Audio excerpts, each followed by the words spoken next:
Karen, Yes. there's no question that we are living in tumultuous times. Mm-hmm. Everywhere you look, there's a crisis or someone we know is experiencing a hardship or a loss. Apparently, there's a very good reason for this. Well, is it a good reason or a bad reason? I'm not sure. It depends which direction you are looking at it, because it seems that the world is undergoing a seismic change so profound that everyone on this earth and the stars are feeling it. I know we are. Oh, boy, are we ever. Now, what if I told you that there is an intergalactic alliance of beings called the Covenant of Palador that is here to help protect the world and us from forces that may not have our best interests in mind? Would you sit up and pay attention? Yeah, that sounds very promising. I know I would, which means we are in luck, because today's guest is a cosmic ambassador that represents just such an alliance. And he says that the information he has to share has never been heard of before on this planet. Ooh. We're going to learn all about what the alliance is, why they're here, who they consist of, how we can align ourselves with the forces of light to help fight off the darkness, and what this message that has never been heard of before is. If you thought we went off the deep end before, then strap on your seatbelts, because it seems that we've only just get started. My name is Will. And I'm Karen. And unlike Mulder and Scully, we both want to believe. So we've embarked on a journey of discovery. We've talked to people deeply entrenched in the spiritual and metaphysical world. We've thrown ourselves into weird and wonderful experiences. I even joined a coven of witches. And wait, you joined a coven? Yep, all in the interest of finding something. Anything. That will prove that there's something beyond this physical, three-dimensional world we all live in. This is the Skeptic Metaphysicians.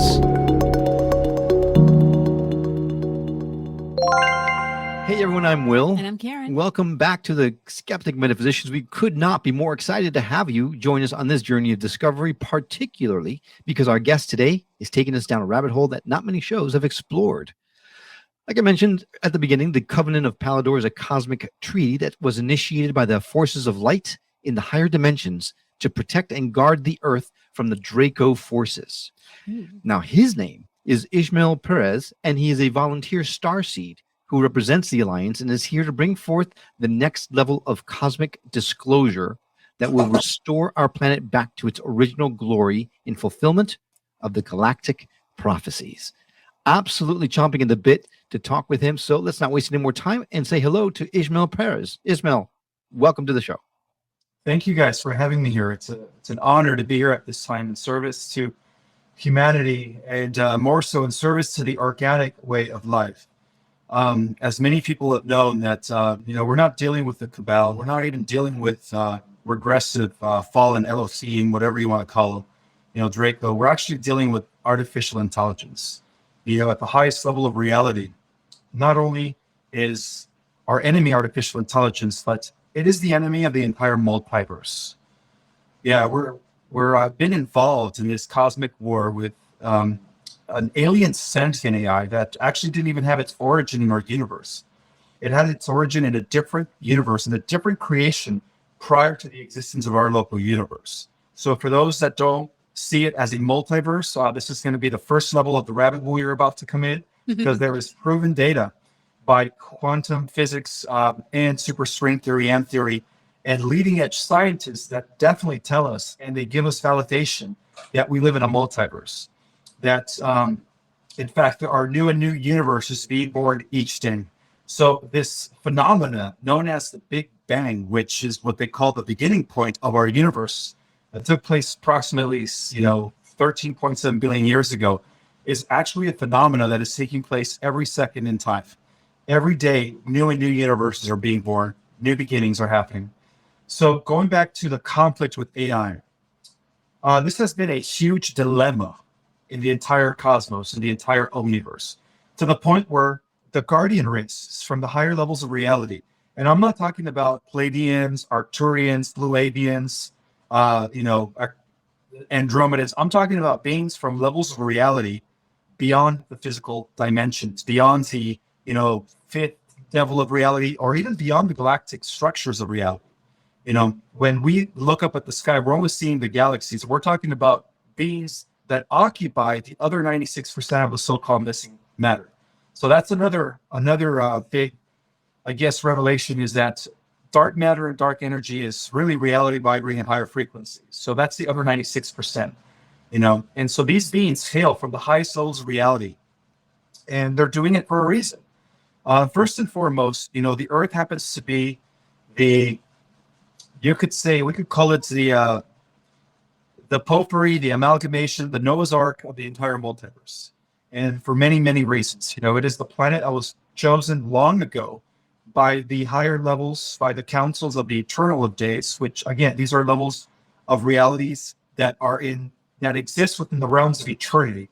Because we are part of a finite realm. We exist within a local material physical universe that had a beginning, right? Of course, so that they call it the finite realm.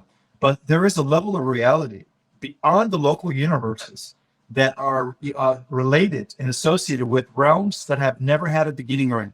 So that's what I mean. I'm talking about cosmic celestial intelligences that are part of these realms that for the first time in cosmic history had to actually intervene in order to make sure that this intergalactic experiment known as, us, comes into fruition.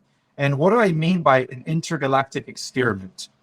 It turns out that when the AI war broke out 300 and some billion years ago, in the 11th creation, which was a new universe that was devoted to machinery and technology, apparently that AI, quickly destroyed all biological life forms, but it realized that in order for it to exist, it had to plug in into living systems as a battery resource. So that's when it was able to use universal life force coming from living organic universes. And it was able to figure out how to break or how to leak into other realities or other universes. And so our universe became plagued with it and other surrounding universes as well. And so this thing has been, for billions of years, it went on a rampage where it was actually destroying galaxies left and right. Whole universes were erasing from existence due to the fact that it was sucking up the life force of these universes. So to the galactics and to the cosmic community, it is known as a cosmic virus.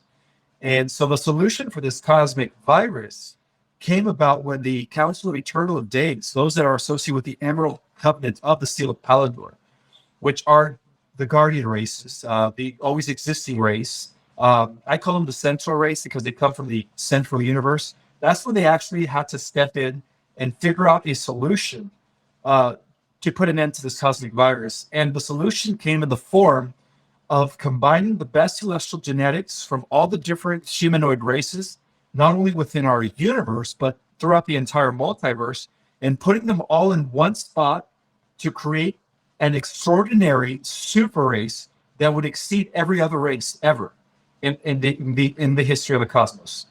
But not only do they, I know it's crazy.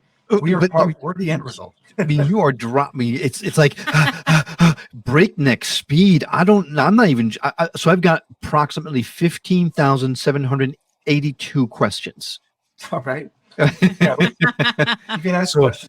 Oh God, where do I even start? AI. This is a lot of information that you just unloaded in the last 8 minutes. Literally, we've been on the air for 8 minutes and you unloaded an entire different way of thinking than anything we've ever heard before, to your point. I know that you channel messages from interdimensional beings and things like that, right? I'm assuming that's how you've gotten this information? It's a combination of intuitive downloads from, I guess, my star family, my galactic self, my ancestors, and also through tangible research to verify the information. And that's how I was able to write my book, Our Cosmic Origin. It's not just all, theoretical. It's actually backed by cutting edge real science. And so that's what I do. It's a combination of both. I get the downloads and then I do the research to confirm. Well, that's exciting to me because a lot of times we talk to people that don't have that type of scientific research. Can you share some of that research with us? I mean, how can we know? How did you know? How did you corroborate all that stuff? Well, it's a combination of reading ancient manuscripts and also higher classified information. That it's only accessible to those that are at a very high level of clearance. And the only reason I was able to tap into some of that information is because the doctor who defected from this organization, known as the Labyrinth Group, well, I guess that's the inner court, but the Labyrinth Group is the outer vehicle for that is known as the Advanced Contact of Intelligent Organization. Yeah, they're the depository of all breakaway groups. So everything, when it comes to dealing with extraterrestrials, alien technology, they have the most. They're the depository of that. They have all the records that were given to them by the different non-terrestrials, records that they were able to verify from their own research. But of course, it's very classified, and only a few people have been able to access some of this information. And so one of the doctors actually defected, and when he defected, he's was able to disclose a lot of this stuff, but he's no longer with us. So I dedicate this interview to him. He was a lot of the information that he disclosed actually was verified by the Advanced Contact of Intelligent Organization, which is information that they wanted to keep from the Earthlings for many, many years. And again, it had a lot to do with this cosmic AI war that we've been having against artificial intelligence. They call it by the name of the Animus. That's the name of this AI collective that has been destroying galaxies left and right for billions of years. So the more you talk, the more questions I have. But there was one question that just came out of the introduction that's very basic, and it's not even anywhere near where we want to go with this. But so in the introduction, Will mentioned that you're a volunteer starseed.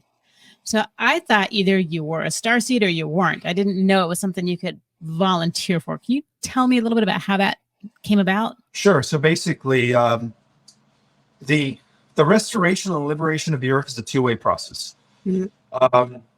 When the Earth was hitting in a negative trajectory due to the explosion of the atom bomb, as a planet, as a sentient being, she called out for help. And of course, it was arranged with the galactic councils and the guardian races, of course, the spiritual councils of the Elohim that are even beyond our galaxy, to invite millions and billions of advanced souls from the higher dimensions into the Earth and be born in human bodies in order to bring forth a higher vibration through their energy essence. They were able to raise the collective frequency and fortunately bring the Earth out of that timeline that was heading towards nuclear destruction.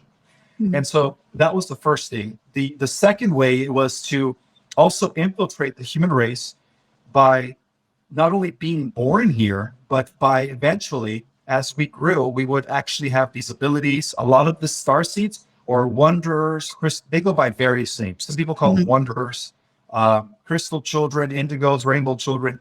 Those are all the different, I guess, terminologies that a lot of people are labeling them with. But overall, what they are is they're actually celestials. There's a difference between celestial intelligence and terrestrial. Terrestrials start the evolution from bottom up, and so they go through the gradual ascent process of becoming first a mineral, and then a plant, and then an animal, so on and so forth. Whereas celestials, they begin their origins from the top down, but they're involved in a process of descent, rather of involution, not evolution, which is the descent of spirit into matter. So pretty much the celestials are the ones that are how can I say it? They're the ones that are orchestrating everything. They're orchestrating everything that's happening here on Earth, or everything altogether. Well, I guess because we are living in an organic living simulation, everything is a thought projection from the celestials. So, you say things just like, oh yeah, by the way, we're organic thought simulations. What? They're the ones that allowed for us to come into human form so that we could change the trajectory of the Earth. So that's what we are. We volunteer to come save the Earth in order to, and also to become the first, pioneers, or the first to emerge as the next stage of human evolution, which is already happening as our dormant DNA kicks in. So scientists for a period of time now have been predicting the rise of the next stage, which they call Homo neoticus. Well, Homo neoticus was part of the forces of life, part of their plan to bring forth higher dimensional souls into human bodies in order to begin the activation process of the dormant, alien DNA that we all carry, so that we can become the guardian race that we were intended to become from the beginning. So that's why we're here. We're here to not only save the Earth, but eventually to save the organic way of life. Gotcha. And so then you're here to fight off the Animus, then, to help us. I'm not working by myself. Right. The whole team that's out here. Exactly. Sure. Now, so you said this has been going on for billions of years. Correct. Yeah. Is there end in sight? Is there a way to get rid of the Animus altogether, or is this just an ongoing fight that will always be here?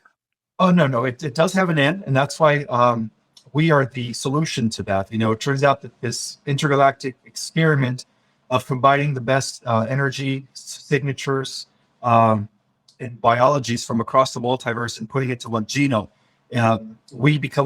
we are at the end result of that experiment. So we are the chosen race. Not only that, but we also carry within our genes a defense mechanism that is going to act as an EMP that is going to literally destroy all the black goo, nanotech, and everything that's associated with AI. And as we become galactic and multidimensional again, as a result of our dormant DNA activating, we do also eventually win the war against the AI that we're developing here in our world. So that war doesn't take place for 1,000 years, but because the future and the past are existing simultaneously with the present, it's all happening at once. You can say that we've already won that war. So now we're just seeing it play out here in the present, because we're at the hub. We're at the hub of every probability, every possibility, both going forward and backward in time. You're saying that this in 1,000 years it's going to end, but well, yeah, because that's when the timelines are going to reemerge. Right now, the timelines are going to be separated. We're going to have the 5D timeline, right? Heaven on earth, biological ascension, spiritual ascension, and then we're going to have the five, I guess what's the word, golf timeline, transhumanism, cyborg, the age of AI. So they're gonna coexist separately, but at the end of the millennium, they're gonna kind of reemerge, and that's when the final battle takes place between what I call the angelic meta-humanoids who did it naturally by the activation of dormant DNA, and of course the cyborgs and the AIs that did it by merging with technology. So now this might be a dumb question, but with everything going on with climate change, is the planet going to last that long? I mean, I think about that. I'm like, 1,000 years, man. We're having hurricanes and droughts and all kinds of craziness. Like, what's your take on that? Well, the planet is going through a transformation herself. She's also shifting density. She's going to become less dense. She's going into the 4th, 5th, and 6th dimension, those that are making the positive 70 timeline. So the planet is going to be overnight when the shift takes place, the Great Solar Flash. It's going to be automatically, we could say her entire ecosystem is going to be back to normal. So it's not going to be the planet that we have right now that is like hanging by a thread. Mm-hmm. It's going to be a totally new, restored and replenished Earth, which is already existing, by the way, in the 4th, 5th, and 6th dimension. We're just going to translate over into that reality. So the planet also exists on different dimensions. You have the 3rd dimensional Earth, right? And existing in harmonic universe number 1, which is the lowest density of the harmonic universal systems. And then you have higher dimensional Earths like Terra Earth, Gaia, Arimathena, and then finally the highest version of Earth exists on dimensions 13, 14, and 15, and that is Sophia. So eventually we're heading to merging with Sophia. Wow. This is mind-blowing. It's expanding my consciousness as we speak, just because I'm trying to keep up with everything that you're talking about. So let's back up for a quick second. You mentioned this group of people that were really diving into this ET phenomena, for lack of a better word, but then we just had Congress had a big disclosure event several months ago that basically they said, we know something's up, but we don't know what it is. So is this organization that you got all this information from, I mean, I would assume it must be clandestine, but it's a governmental agency, or is it an independent agency? It is an ultra secret organization that operates within the NSA. For the last 70 years, it was actually run by the negatives, by the cabal. But just so recently, ever since we ended the I guess what it's called, the Luciferian Manifesto control of the planet, the old Babylonian Old Guard, and we shifted to the Seal of Palador. In other words, the Seal of Palador, which is now established throughout our universe, and our galaxy has finally made it here. Things shifted. Now it's like the entire, or all secret organizations that have advanced scientific alien information are all now being forced to bring information to us, because now they're under the control of the White Hats. It's no longer the Dark Hats or the Alliance Hat. I feel like we just crammed 6 episodes into one 20-minute segment. I was just thinking that I'm like, we need like a glossary like definitions and explanations and one of those like Game of Thrones maps. So I think what I'm going to do is I'm going to go through this episode and I'm going to outline the stuff. And then we may ask you to come back and say, okay, Ismael, we're going to focus on just this. And so that we can kind of walk our baby steps through, because I think you've talked so far over our heads that I'm not sure that we are conscious enough to really understand everything, all the messages that you're bringing, which are really all important messages. Has anyone looked at you when you said the stuff that you said to us and gone, brother, do you need help? Because it's a lot. It's a lot, and it's so different than anything we've ever heard of before. We've had people like Elizabeth April on the show who talks about ET and 5D consciousness and things like that, and she never mentioned the Animus. She didn't mention the volunteer Starseeds and things like that, but it just seems like this is such a big departure on such a scientific way that I'm not sure I understand everything that you just said. I guess I should break things down and begin with fundamentals before I just go into different. Sorry, I know we're kind of just dipping our toe in this stuff. I thought they were smarter than that. Yeah, sorry. No, it's not that at all. It's just I do interviews sometimes, and I feel like I'm speaking to the choir, so they want like deeper disclosure. So I always just kind of just share what I want to share, just to even if you're on a very low level of awakening, this is the time to really just fall deep into the rabbit hole. So to me, it's just whoever's ready to resonate with this next level intel, I'm just going to share it. For sure. They'll be interested and they'll reach out and for sure want to know more. Yeah, there's a lot of information in my book, Our Cosmic Origin, that is dense packed with cosmic and galactic knowledge. So that's a start. That's a start to really understand a lot of the stuff that I talk about. Yeah. And we're going to add a direct link to our show notes to your book for sure. And I'm going to pick it up because I'm fascinated by all this stuff. And I knew we were going to be talking about this, but didn't realize just how deep of a rabbit hole we're going to go into. And the time that we have will give us nowhere near enough time, honestly, because I do want to follow every little path that you drop down. So I hope that you will accept our invitation to come back again another time to go deeper into this stuff. I guess really the big question that I have now, other than the other 15,762 that are left, is how can we Earthlings, how can we help in this battle? We are already. Especially those in the truther community, those that are speaking out, those that are sharing their truth. It's all part of the Great Awakening. Every single person out there who has a channel, who's putting out content, even if it's just, this is what happened in Area 51. These are the hybrids that we're doing. This, even if it's just simple stuff like that, it's all bringing awareness. Even if it's just, this is what, the current, I want to call them imbecile, and the White House is doing. Even that is awakening people. So as long as people are out there speaking the truth, then the change is happening. We're all part of this, alliance. We don't have to be in the military to be part of the alliance of the White House. Just by merely speaking our truth, we're helping the alliance situation. We're helping. So we're all trying to raise our vibration to the 5D and beyond. But it sounds like there's so much more than that. You mentioned that those of us that are just beginning our spiritual awakening, if someone wanted to learn more about this world, other than picking up your book, is there a way that someone can reach out to you and have a conversation with you? Well, I do teach an online Starseed cosmology course, which I go really deep. It's a 6-hour course divided in 3 classes. Each one's 2 hours. I give the content is for about an hour and 20 minutes, and then I leave the other 40 minutes for questions and answers. But oh my God, that one is such of a deep dive that as soon as people are done with the 3rd course, their whole level of consciousness has expanded exponentially. Their life is transformed. Not to mention, I do teach 2 meditative techniques that help you also reach your multidimensional galactic self. Because the truth is that we might be down here operating with the physical earthly avatar, but that's only a portion of our consciousness that is down here.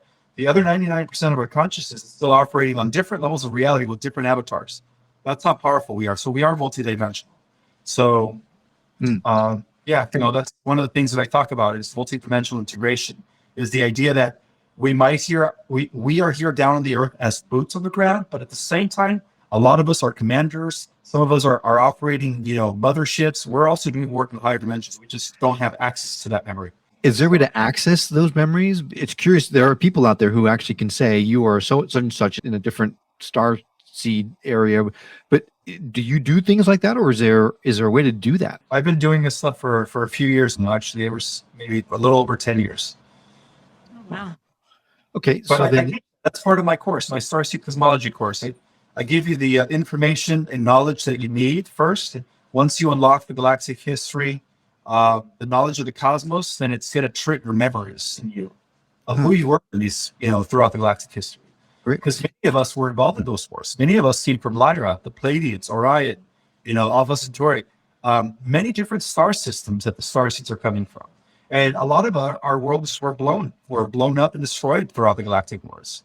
So in order to really understand who you are, you have to understand our galactic history. so if someone wanted to learn about that or take your course, things like that, what's the best place to go? TheMysticArts.org, and I teach the Starseed cosmology course in that link. And also reading my book. That's like the first step. First you want to read my book. I guess you could do either or. Take my course, read my book. They both complement each other. But yeah, there's a lot of information in my book. A lot of people that have been reading my book and that have gathered a lot of, I guess, have been not only activated, but they are thanking me because in a lot of them they had memories. Some of these people actually had memories of some of these wars. And so it's a book that activates, especially if you're a volunteered soul, it's definitely going to activate you. Wow. And remember our mission, why we came to the earth. Okay. Well, we're definitely going to put a link in our show notes to your book and to your website so people can reach out to you if they're interested in taking your class. I know that you'll hear from me for sure, not just from buying the book, but that class sounds fascinating. So I'm all in.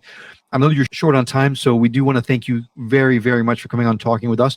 Hope it's not the last time. No, it won't be. If you're listening to this on the radio, go to skepticmetaphysician.com and go to his episode page. You'll see all the direct links there. If you're listening to this on your phone, then just hit the information, the I button on the corner, the top right corner, and you'll see the show notes there. And just click the link. It'll take you directly to Ismael. Thank you so much for coming on and talking to us today. You're welcome, guys. Thank you so much for your time. And thank you for coming along on this journey of discovery. We'd love to continue our conversation with you on our website or on Facebook and Instagram. You can find us there at Skeptic Metaphysician or skepticmetaphysician.com. And if you're listening to this on the radio and you missed something, not to worry. All of our shows, including this one, can be found at skepticmetaphysician.com, where you can also watch the videos or even send us email or voicemail directly from the site. We promise we won't send you a sales pitch. We won't add you to any email list. We simply would love to hear from you. Hope you've enjoyed this episode as much as we have. That's all for now, but we'll see you on the next episode of The Skeptic Metaphysicians. Until then, take care.